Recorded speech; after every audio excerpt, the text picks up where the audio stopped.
Amen. Hallelujah. And alam ko po, karamihan sa atin ay aware that we are in a series for this month of April called The Great Commission. Come on, say that with me, Great Commission. No? And nandito na po tayo sa second installment ng ating series. So installment to, I pray ay hindi po kayo mag-absent. Sino dito present last week? Amen. Meron po ba dito magtaas kamay kung may dala kang bisita ngayon? Come on. Ayun, maraming salamat po. And I pray maging kaugalian natin to, no? Masanay tayo, maging lifestyle natin to. And I pray ito po yung maging ito yung puso ng ating series na matuto po tayo to go and make disciples and to evangelize. So manatili po tayo nakatayo as we read God's Word in 1 John chapter 2 verses 5 to 6. Buksan po natin ang ating mga Bibles to 1 John chapter 2 verses 5 to 6. Sa bandang likuran na po yan. Nakita na po ba? Lahat ng naniligaw, say amen. Pastor, walang 1 John yung sa akin. Meron yan. Sabi po dito, but whoever keeps His word, truly, the love of God is perfected in Him.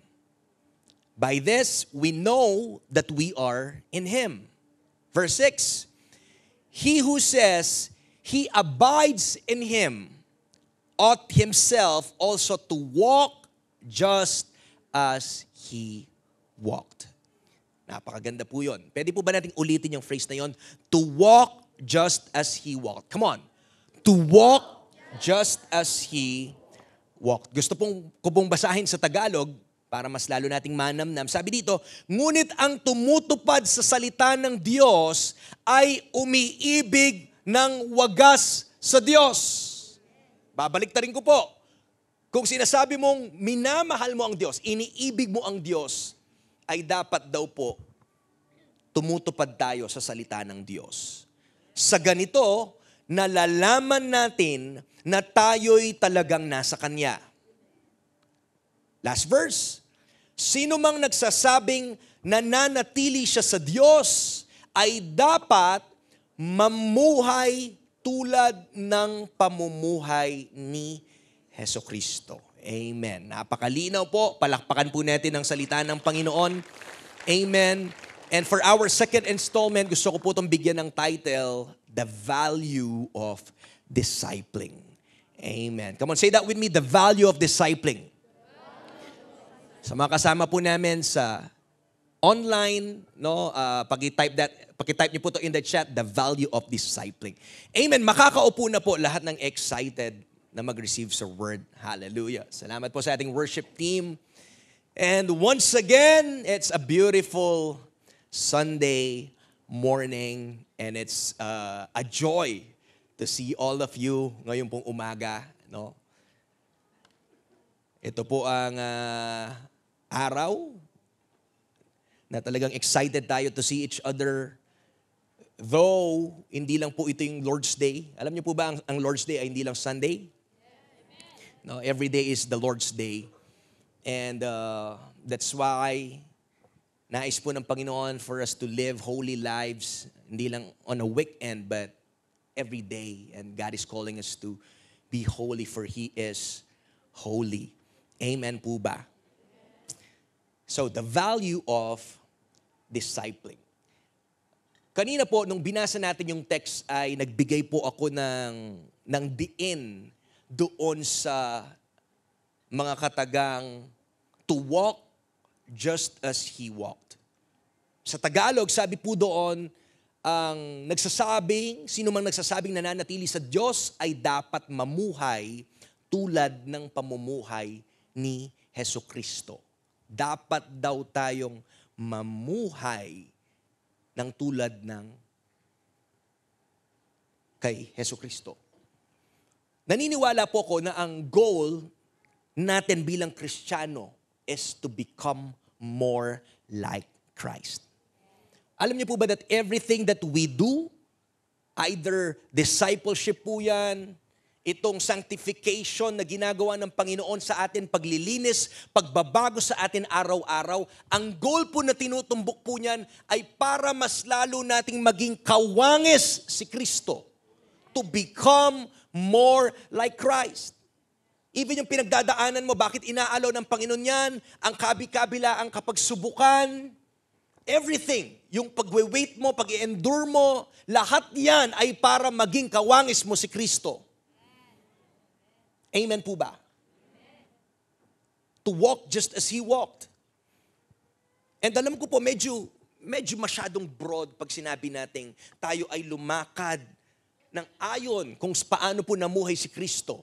Naniniwala po ko, marami po yan. We are to walk according dun sa character ng Diyos. Marami tayong pwedeng i-emulate sa buhay po ni Jesus. But for the sake of context and focus po ngayong umaga sa series natin, I want to focus on one aspect of the walk of the Lord Jesus Christ.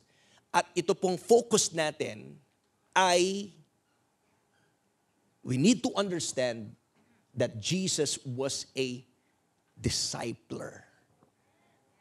Again, marami po tayong pwedeng pag-usapan, pero yung gusto kong tumbukin natin ngayon as we dive deep sa salita ng Panginoon, ay makita natin na si Jesus po isa siyang discipler. Can you say that with me? Discipler. Napaka taas po, I believe, ng priority na binigay ni Jesus sa pagbibuild ng kanyang mga disciples. According to John, sa binasa natin text kanina, we are to be what He was. So in short, we are to be disciples. Gising pa po ba tayo?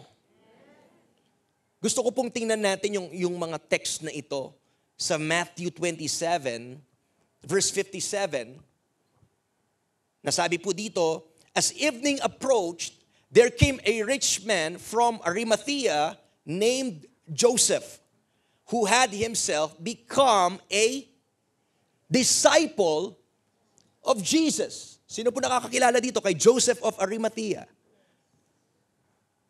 Siya lang naman po ang nagpahiram ng libingan kay Jesus. No? Ito po, si Joseph from Arimathea. And ang ganda po ng pagka-describe sa kanya, nasabi po doon,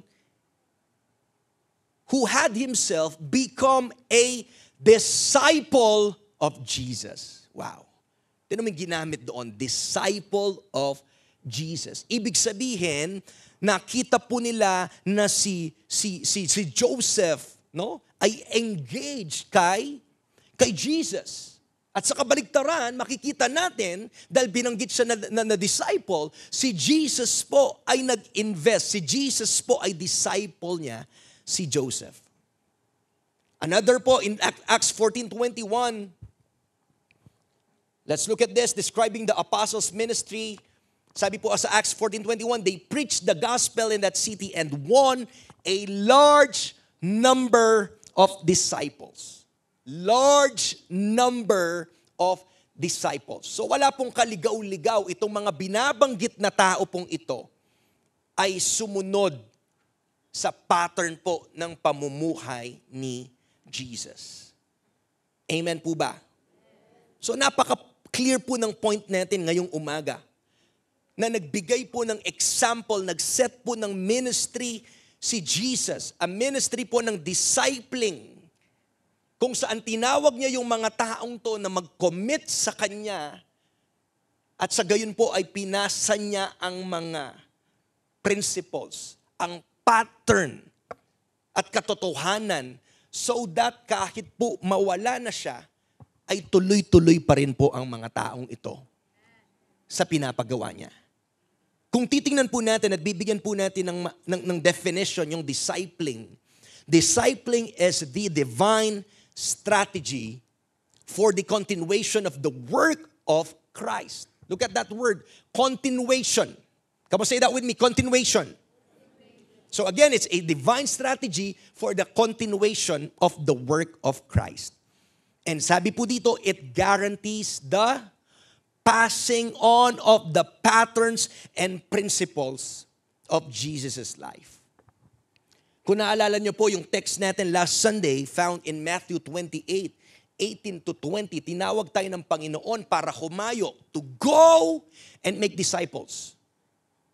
At sabi po dun sa last verse, and teaching them to obey everything I have commanded you. Turuan nyo sila. Teaching them. Ano po yung ituturo sa kanila? Lahat ng kinuman ko sa inyo. So nakita nyo, si Jesus, tinawag niya yung kanyang mga disciples, pinasa niya, at parang sa principle ng 2 Timothy 2 verse 2, maghanap ka ng mapagkakatiwalaan mo mga tao, yung pinasa sa atin ni Jesus, ipapasa mo rin sa iba, so that yung iba, ipapasa din sa iba, ipapasa din sa iba, at yun na po yung sinasabi nating discipleship process, na continuity, walang tigil po dapat yan, at hindi matapos. Pastor, hanggang kailan? Hanggang dumating ang Panginoon. Palakpakan po natin si Lord. Come on.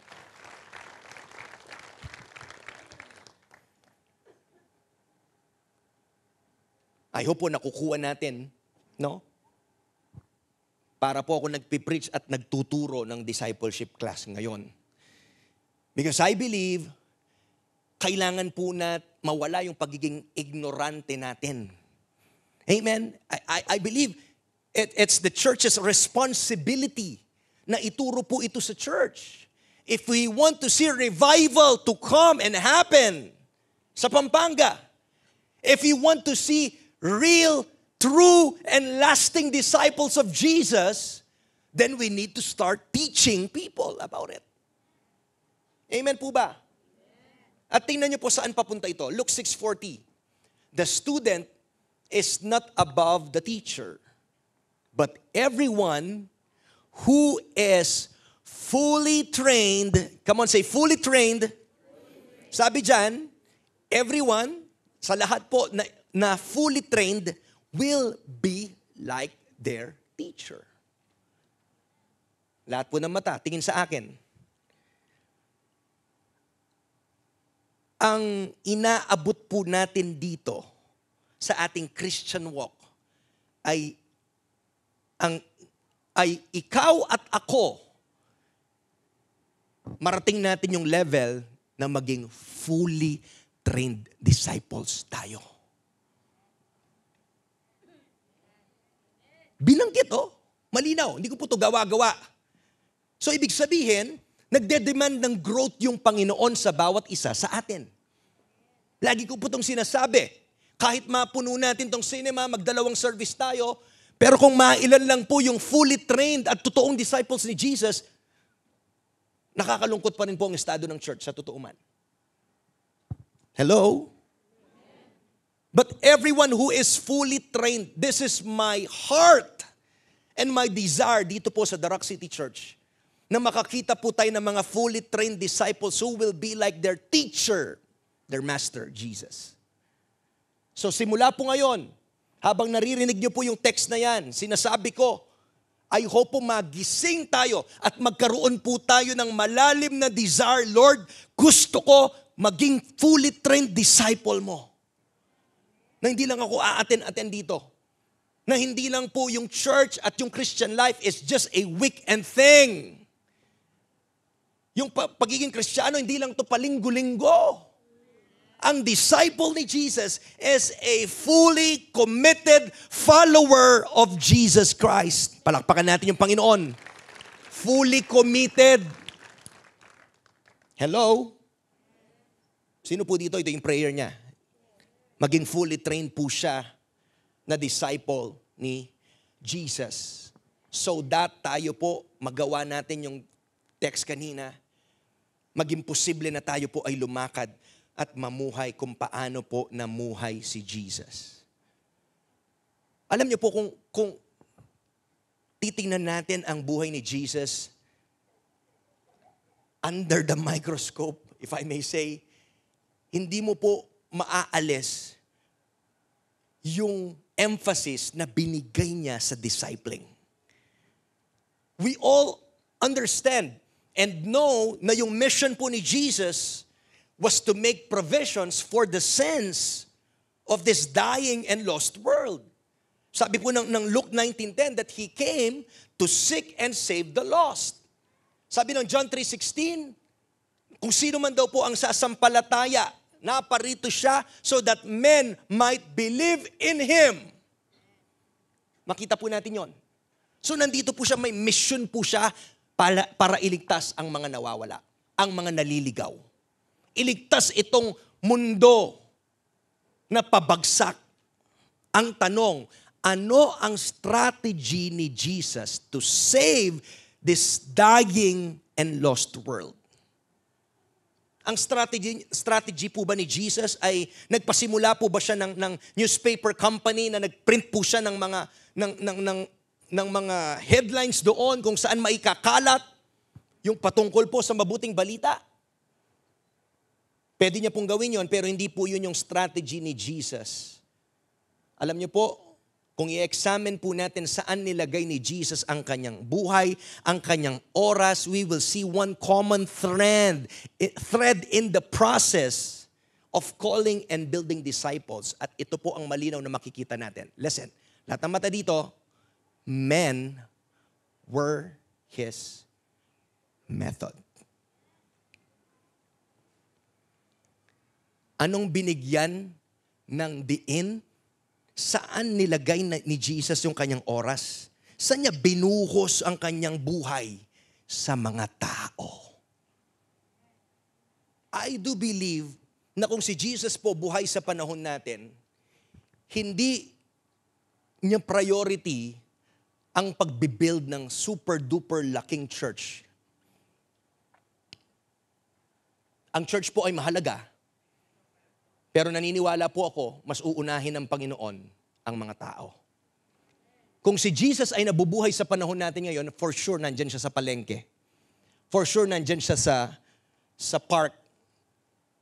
Kung saan ang mga tao, nandun si Jesus. Gising pa po ba tayo?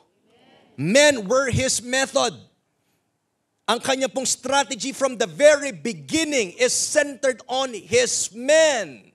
We will see it, no? Sa gospel that Jesus was always with His disciples, teaching them, training them, encouraging them, rebuking them, guiding them, working His ministry in front of them. Nag-invest po talaga siya in a few men, calling them to be with Him and grounding them in His truths.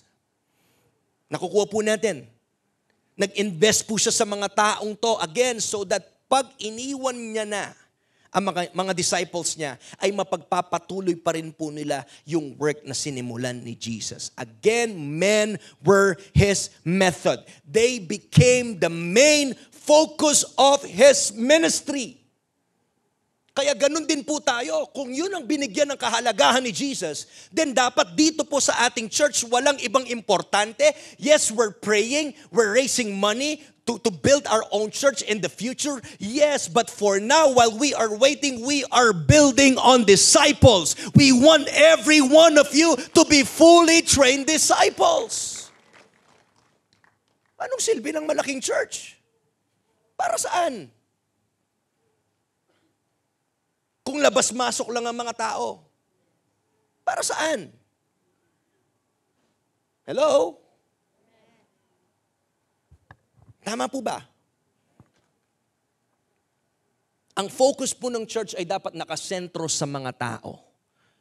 Kaya hindi po ako magsasawa na paalalahanan kayo, pukpukin kayo to remind you over and over and over again. Mag-enroll kayo sa growth track natin, mag-enroll kayo sa impact classes natin. Hindi po pwede kang maging fully trained ng Sunday goer ka lang. I know, Pastor, di mo alam ang schedule ko. I understand. Pero baka pwede ka naming matulungan. Lumapit po kayo sa amin, mag-chat po kayo sa page natin sa Facebook. Kung paano kami makakatulong sa inyo. Kung gusto nyo, busy kayo. I-work out po natin yan. Ang importante, meron kang desire na maging fully trained disciple. Na hindi ka lang, ngayong taon, Come on, lahat na may mata sasabihin ko sana. Lahat po, tumingin po dito. I pray itong year 2024, huwag nyo na pong palampasin ang taong ito na hindi mo bibigyan ng importansya ang spiritual growth mo. Huwag mo nang hintayin yung 2025. Ito na po yung taon na binigay ng Panginoon na ikaw ay mag-decide, lalago ako sa spiritual kong buhay ngayong taon. Palakpakan po natin si Lord. Come on. At ang word pong yon, ang sinabi mong yon, kambalan mo ng commitment. Amen po ba? Kung paano tayong may oras sa ibang bagay, naniniwala ako may oras ka rin sa discipleship. Amen? Para malibring Sabado mo, edi bagyat-bagyatan mo na rin pipipyan mo. Schedule mo na lang so that ang Saturday po yung ating discipleship. Nagsa-start ng 9 o'clock in the morning. Hindi man po yung buong araw. Maximum 2 hours, 2.5. 2.5, nagsa-start ka pa lang nun. Hindi ka pa natitinga sa kinakain mo sa panonood ng movie mo sa Netflix. Isang palabas pa lang yun. Nabibitin ka pa. Ayan na, kaya dapat bagbagin natin yung mga wrong mindset natin eh. Pag sa ibang bagay, excited tayo. Pag spiritual na bagay, wala kang appetite. Sa pamamasyal, excited. Pag discipleship na, pag training na, busy ko, pastor. Gana-gana na mong excuses asasabi mo. Pero pag outing, lahat ng paraan para makapag-live ka, gagawin mo. Tapos na po ako. God bless you. Pwede po ba tayong mag-real talk ngayon? Bigyan natin ng oras. Yung growth po, intentional. Okay lang mag-pray kang lumago. Pero hindi ka gising mo, malago ka na. Though malago ka, sa Kamampangan, di ba? Pero mas gusto ni Lord, malago na ka, malago pa yung spiritual walk mo sa Panginoon. Hallelujah! Amen! Grabe. Pag marami po magsa-sign up sa ating discipleship class, baka dito natin gawin yung discipleship class natin. Tama po. Basta maghati-hati tayo sa renta. Tama. Tama po ba? Balik po tayo. No? Nasaan na po tayo? Doon sa Malago. No? So pag-pray po natin, unahin natin yung spiritual growth po natin. Amen. So kung tao yung binigyan ng focus ng Panginoon, ang church dapat nagfo-focus sa tao. More than sa building, more than sa ibang mga bagay. Tama po ba? No? And ang ganda po ng sinabi po ni Jesus dito na napaka-significant na nung tinawag niya yung kanyang mga early disciples, in Matthew 4:19, sabi niya, "Come follow me," Jesus said, "and I will send you out to fish for people." Grabe yung unang sinabi ni Jesus, ito mga fishermen, sanay mamingwit ng isda. Talino talaga ni Jesus pag nagsalita, no? He is a profound teacher. Naniniwala ako, kung buhay lang tayo, pag nagsalita si Jesus, sigurado, makikinig tayo. Kayong mga mangingisda, simula ngayon, sabi ni Jesus, hindi na isda ang bibingwitin nyo, tao na. Siguro may paglalaway lang, nano ka no? Tao na. Wow. Kahit dun po makikita mo yung focus ni Jesus. Meron po siyang task na binigay sa kanila for them to accomplish. Again, He called men to Himself so that they could be equipped to reach a lost world. Kaya hindi niyo po napapansin, hindi lang sinasabi ng church, humayo kayo, mag-invite kayo, mag-evangelize kayo. Sinasabi rin po ng church, meron tayong training, tuturuan namin kayo. Tingnan mong masama yung katabi mo, sabihin mo, nasaan ka ba pag Sabado? I understand po sa may mga trabaho. Sabi ko nga po sa inyo, ginagawa natin ang paraan yan. Hello? Gusto ko po kayong bigyan ng 3 katanungan ngayong umaga. Una, is this, does the value that Christ places on the discipling ministry affect you? Tanong niyo yan sa sarili niyo. Ngayon narinig mo yan, may epekto ba yan sa'yo? Naaapektuhan ka ba? Kung si Jesus nagbuhos ng oras niya sa mga tao para i-train niya, kapatid, tanungin mo, does it affect you? Kung sinasabi natin that we are disciples and followers of Jesus, dapat naaapektuhan ka. Tama po ba? Sa mundo nga malala, fan lang ha. We're more than a fan. We are followers of Jesus. Yung fan nga, gagawin niya lahat, magaya niya lang yung idol niya. Tama po ba? Uso ngayon, mga impersonator, talagang minsan papaayos pa ng mukha para maging kamukhang yung idol nila. Kung may nunal dito, papatato pa ng nunal dito. Papaayos yung buhok para lang maging kamukha, para may resemblance lang sa idol nila. Pati daw ay magsalita, magbihas, ginagaya. Para masabi, uy, kamukha ni ano to ah. Sa atin kaya mga Kristiyano, pag kaya nakita tayo, masasabi kaya nila, makikilala kaya nila tayo na tagasunod tayo ni Kristo. Kayo na pong bahalang sumagot nun, medyo mabigat yun. Kung yung mga fan nakikilala sila, ikaw na tagasunod ni Kristo, paano nila nalalaman na Kristiyano ka? Paano nila nalalaman na disciples ka ni Jesus? Yan po ang challenge sa atin.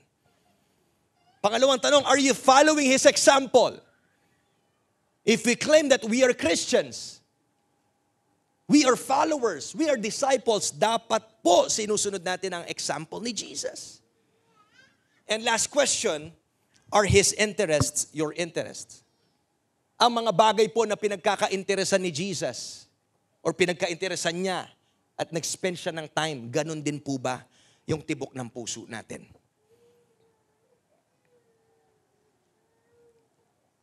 Paki-check niyo po yung katabi niyo kung natutulog na. Hallelujah. I remember po, reading a story, merong isang police officer na nangarap na mapa-landscape niya yung kanyang garden sa kanilang tahanan. But unfortunately, nakuha pong namatay nitong pulis na hindi niya po nakikita. Hindi natapos yung kanyang pangarap na yon. At meron pong mga kaibigan at mahal sa buhay, ito pong pulis na to, na yung ginawa nila, nagbuhos sila ng effort at pera at nagsama-sama, nagtulong-tulong sila para po yung hindi natapos or yung sinimulan ng pulis na ito ay maisakatuparan. Para maganda po atang kunin yung illustration na yon. Na si Jesus ay meron din po siyang isang task na binigay sa atin sa church na until now remains unfinished. And that is what? The task of making disciples. Na kung talagang totoong mahal po natin ang Panginoon, dapat po lahat sa buhay natin ngayon ay naka-align doon sa bagay na binigyan niya ng importansya. Tama po ba? Dapat po makita natin ang sarili natin na na-engage po tayo sa trabahong sinimulan ni Jesus at meron tayong puso na tapusin po ito by the grace of God. At alam niyo po, i-contextualize ko ngayon yung pinag-uusapan natin dito po sa loob ng iglesia, sa ating church. Ang pagdi-disciple po or yung discipling ministry ay napaka-importante. Dahil po doon sa what they call this, doon sa halaga nito, yung exceptional value po nito sa buhay ng isang disciple. Unfortunately, tingnan niyo po yung nakasulat dito, most Christians stay in a stage of spiritual immaturity for many years because there is no one to take an interest in their growth in Christ. Nakakalungkot daw po na sa loob ng simbahan, sa loob ng iglesia, meron pong mga Kristiyano na nananatiling immature. For example, di ba? Tayo nakilala natin si Kristo, tinanggap natin siya sa buhay natin, parang baby Christian pa rin po tayo nun. Marami pa tayong dapat daanan para tayo lumago kung paano yung isang sanggol. Ganon din po sa atin sa spiritual na aspeto. Pero ang nakakalungkot daw po, maraming baby Christian ang nananatiling baby pa rin kahit matagal ng panahon kasi po walang ni isa man sa loob ng church nang nagkaroon ng interes para po alagaan ang mga taong iyon. Bato-bato sa langit ang tamaan, magising. Imagine, marami pong dinadala. Tingnan niyo po yung grace ng Panginoon, no? Pwede naman po dumating yung Panginoon, magstay na lang tayo doon sa lugar natin, sa dao. Pero sa kabutihan ng Panginoon, hindi po sa atin. Sa galing ng Panginoon, sa kabutihan niya, sa biyaya niya, binigyan niya po tayo ng mas malaking space ngayon. Kung saan po, wala ka ng problema sa parking, mas maraming pwede mo ma-invite. And there are a lot of people, walk-ins, pumapasok na lang po dito sa church. Sa dami pong tao, yung pong mga bagong nakakakilala kay Jesus, kailangan merong isang mas mature believer na maglulook after po sa kanila para sila po ay lumago. Hello? Alam niyo po, ang mga bagong Kristiyano, marami po yung pangangailangan at marami din pong problema dahil immature pa po sila. Kaya po dapat merong nag-aakay, nag-guide na mature believer sa kanila. Para po isang baby. Yung sanggol, di naman kayang magpalit ng diapers niyan, di naman kayang uminom ng gatas mag-isa yan, titimpla yan. Hindi niya kaya. Kailangan niya yung magulang niya para alagaan siya, bantayan siya, and to make sure everything ay naa-attend po yung needs niya. Alam ko po, marami po tayo dito. Pero kung hahayaan nyo lamang po na itong word ng Panginoon ngayong umaga ay pumukaw sa damdamin nyo, I pray po lalabas tayo dito, meron tayong burden for this young Christians, baby Christians, immature Christians. At alam niyo po, bawat Kristiyano dapat, they should be able to say, thank you Lord, merong isang taong nag-concern sa akin, nagkaroon ng concern sa akin, specifically sa aking spiritual na paglago. Challenging po sa bilang natin. Pero kung marami po tayo na pag merong bago nakatingin ka agad at merong kang puso na alagaan sila, magiging posible po yun. Hello? This is my challenge. Sino po dito mga may 5, 10, 15, 20 years ka na sa church? Come on, 5 years pataas. Taas kamay. 5 years ka ng Kristiyano. Come on. Sige po, sige. Yan, 5 years na Kristiyano, taas kamay. Come on. Taas mo po, pakataas mo. Come on. Ang dami po. Alam niyo po yung challenge ko sa inyo, mga 5, 10 years, 20 years ng Kristiyano. Dapat po by this time, hindi na kayo yung kinukumusta, kayo na yung nangangamusta sa iba. Hindi na kayo yung pinapasyalan, binibisitahan, kayo na yung bumibisita sa iba. Hello? Sa tagal po nyong yon, dapat lumago na kayo kay Lord. At yung naging journey nyo, yun na po dapat yung pinapasa nyo sa mga batang Kristiyano dito sa loob ng church. Because every young Christian, they need a spiritual guardian. At nakakalungkot po, yung trahedya ngayon, maraming pumapasok, maraming naboborn again, marami pong mga baby Christian na nagsusulputan. Tumatanggap kay Jesus, but the problem is, kulang na po ng mga spiritual guardian na mag-aalaga sa kanila. Just imagine, 5 baby, isang magulang. Di ba? Sino po dito, may mga toddlers na 2 nga kayo, di nyo kaya yung 3 years old yung anak eh. Amen. o yung 5 pang baby. Nakakalungkot po, baka magkasakit, mapabayaan isa man doon kasi nga hindi mo kayang i-attend lahat ng needs nila. Ganon din po yung pwedeng mangyari sa church na nakakatakot. Maraming pumapasok pero lalabas din dahil napapabayaan sila.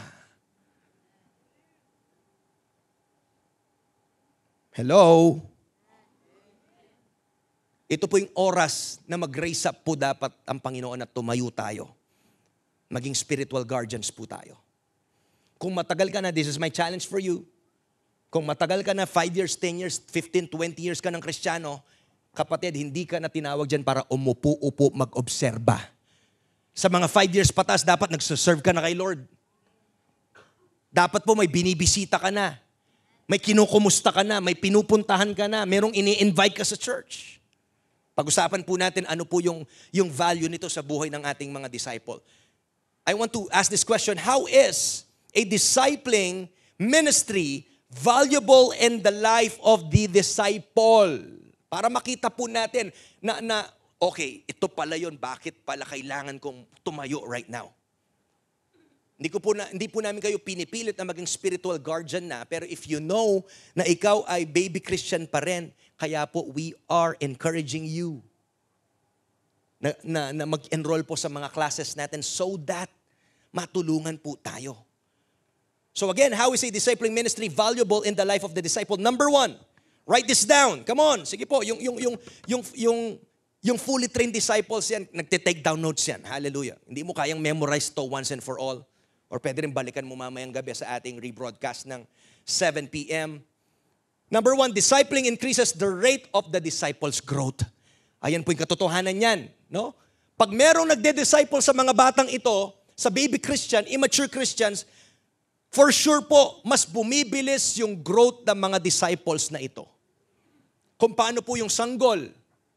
Diba? Yung newborn, walang ginawa yan. Most of their time, nung matod to dampong, miminom gatas. Yun lang. Hanggang magulat ka na lang after ilang months, uy, may bondat na yung anak ko. May ragul na. Yun po yung need nila for that moment. Kaya essential po yung growth at dapat constant din po ang growth nila. Kaya po dapat yung consistent personal attention na binibigay ng discipler ay yun po ang magpapa-increase sa kanilang paglago. Imaginein mo, kung ikaw bagong Kristiyano, imaginein mo yung benefit na merong isang discipler na mas mature, na tutulungan ka at i-disciple ka. Sarap ata nun. Tama po ba? Hello? Ang sarap yung benefit na nasa church ka, nangangapa ka, hindi mo alam paano mag-pray, paano mag-worship, ano ba yung ginagawa natin, paano ba magbukas ng Bible, or what, lahat pong yan hindi mo alam, then meron isa po na tutulong sa'yo. Di ba mas maganda? Mas mainam? Sinasabi ko po ito kasi kailangan po namin ng tulong ng bawat isa. Ngayon po, grabe pong naiiwan yung bilang ng mga leaders natin sa dami ng kailangang i-disciple sa church. Ito po ang totoong estado ng church. Kulang na kulang po tayo sa mga leaders. Hello? Kaya sana po magkaroon kayo ng burden. Kung mahal niyo yung Panginoon at alam mong tinanim ka ng Panginoon sa Darak City Church, then you need to do something about it. Pag-pray mo, saan ka nilalagay ng Panginoon? Pag-pray mo, paano ka maglingkod? Paano ka makapag-serve? And eventually po, sa tulong po ng church ay lumago ka rin. Tama po ba? Imagine mo yung advantage po, yung benefit na pag time na depressed ka, merong tutulong sa'yo, merong magtuturo sa'yo ng mga biblical principles na makaka-help sa paglago mo spiritually. Tama po ba?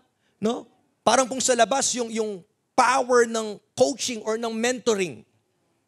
Meron po ba dito mga varsity? No? Varsity ng basketball. O sige, no? Kung gusto mong matutong mag-basketball, malamang didikit ka sa mga volleyball players. Hindi.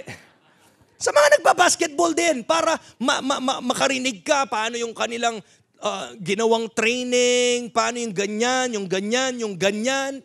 Yun po dapat yung pinakamadaling way. May mentoring, may coaching. Yung batang basketballista, magtatanong sa nakatatanda na for how many years, ito yung ginawa niya, ito yung training niya, based sa experience niya.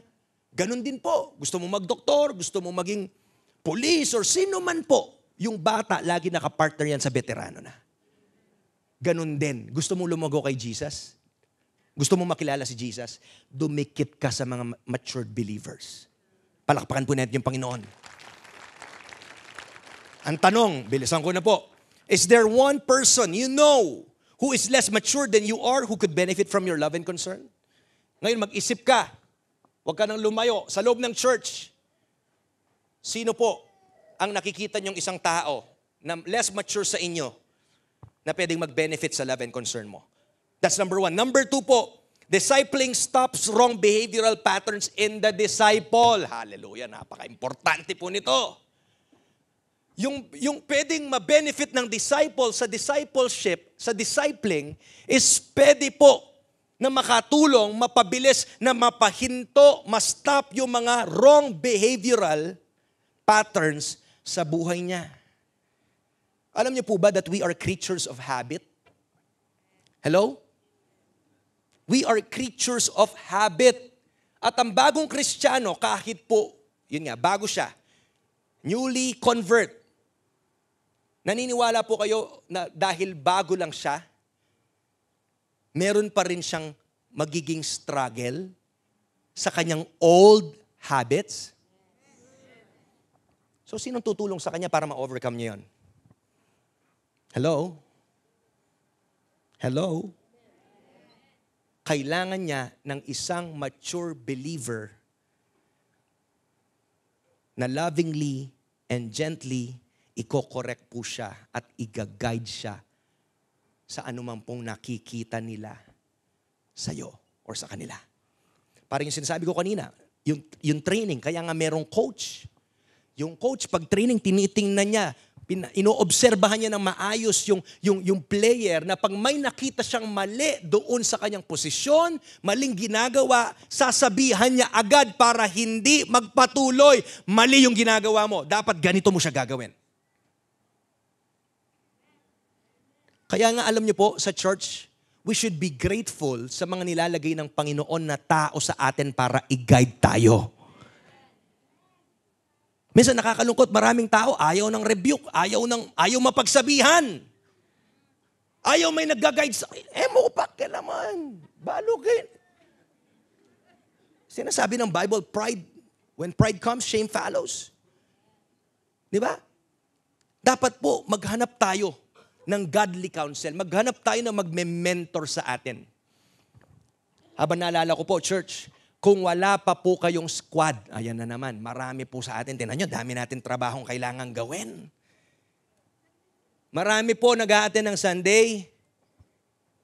Kung wala pa po kayong squad, yung small group natin, sumali po kayo sa small group para meron kayong ka-fellowship, accountability partner. Alitang gagaga ka, magmalon ka, nino mag-comfort kaya ka? Sino magtuturo sa'yo? Sino mag-encourage sa'yo? Meron tayong squad eh. Kayo lang naman yung mayayaw eh. Hindi totoo po, may mga squad tayo, may grupo tayo sa lahat. Ang problema, ayaw mag-commit ng iba. Interviewin niyo po yung mga may squad dito, kung gaano po yung blessing ng squad. Tama po. Hindi natin kayang mag-isa. I'm telling you, kahit mag-asawa po kayo, hindi nyo kaya na dalawa lang kayo. You need a family. You need a community. Tama po. So again, balik po tayo para ma-stop po yung mga maling patterns, behavioral patterns sa buhay ng disciple. Kailangan pong may magme-mentor sa kanya. Imaginein mo kung meron lang tututok sa isang taong to, siguro mas mabilis niyang ma-overcome yung addiction niya. Yung mga problema niya sa vices niya. Kasi merong nagko-correct at nagpapaalala at nagtuturo sa kanya. Question. Think of those Christians around you who need your help and who would love to overcome wrong behavioral patterns. Tingnan nyo po, sino po yung mga nasa paligid nyo na nangangailangan po ng tulong nyo, no? Para po matigil anuman pong mga maling pattern sa buhay nila. Number 3, discipling protects the disciple. Pastor, ano pong protektahan para saan? Tutumbuhin ko na po. It will protect them from the attacks of the enemy. Dahil po ang bagong Kristiyano is most likely or more likely to be defeated by Satan kasi nga, alam mo, parehong atake, pero most likely madaling mabuwag pa yung batang Kristiyano kasi bago lang siya. Tama po ba? Madali po sa mga immature Christians dahil bago lang sila na paniwalaan yung lies ng kaaway. Magduda sa kanilang salvation. Magduda kung talaga bang pinapatawad sila ng Panginoon, pinatawad na sila. Pag nakagawa sila ng kasalanan, yan po yung mga struggle ng bagong Kristiyano. Gising pa po ba tayo? Tapos sabi ng Ephesians 6:13, to take your full armor. Pero yung batang Kristiyano po, sa totoo, wala pa pong masyadong armor. Kaya kailangan mo ng isang mature believer. In that way, parang he is dressing you with armor. Tinuturuan ka niya para magka-armor ka sa pamamagitan ng salita ng Panginoon. How does a new Christian build up spiritual resistance? When I say spiritual resistance, parang pong, just imagine kung paano ang sakit sa buhay natin, ang sin, pwede nating tingnan like a disease. Kaya nga tayo nagkakasakit, di ba? Minsan, may bagong klase ng virus or bacteria na lang na pumasok sa katawan mo na hindi niya kilala. Pero over time, dahil nakilala niya na po ito, nagbibuild na yun ng resistance sa katawan mo. Kaya nakakayanan ng katawan mo na pigilan to at sugpuin po ito. Ganon din po sa buhay ng mga batang Kristiyano. Kaya tanong, how does a new Christian build up spiritual resistance? Ito po ay sa pamamagitan ng salita ng Panginoon. Kaya ang ganda po, kung merong mature believer sa church at tuturuan niya, alam mo bro, pareho tayo, yan din yung struggle ko. Pero ito yung pinanghawakan ko. Itong verse na ito, pinag-pray ko to, nag-meditate ako dito, dineclare ko to, at may tumulong sa akin. By the grace of God, bro, maniwala ka na overcome ko yun. Diba, ang sarap lang ganyan sa church. Merong concern sa'yo. Palakpakan nga po natin si Lord. Tanong, are you willing to commit yourself to them so that they can learn to walk consistently with God? Kaya po sa church, wag lang tayo labas-pasok. Kilalanin mo yung mga kasama mo. Kung tatay ka, makipag-fellowship ka naman sa mga kapwa mong tatay. Nanay, makimarites ka. Hindi na, joke. Mga nanay, makibanding ka sa mga kapwa mong nanay. Young professionals, wag lang umiikot yung buhay nyo sa trabaho. Magpahinga naman kayo, makipagkape naman kayo, makipag-fellowship naman kayo sa iba. Mga kapwa estudyante, ganun po yung gawin nyo.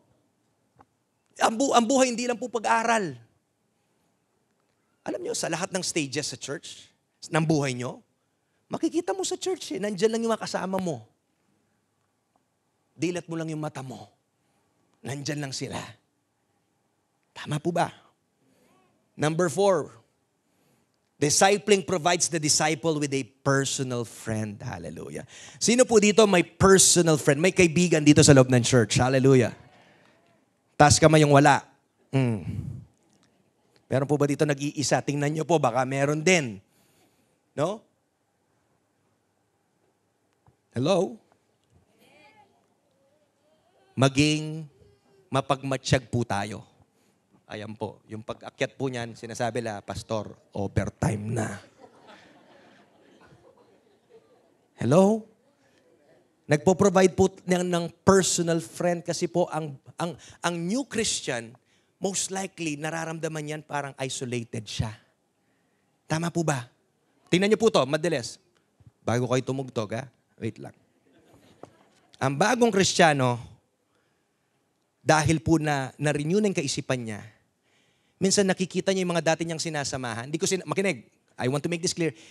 You don't need to cut po lahat ng kaibigan mo na hindi nakakakilala kay Kristo.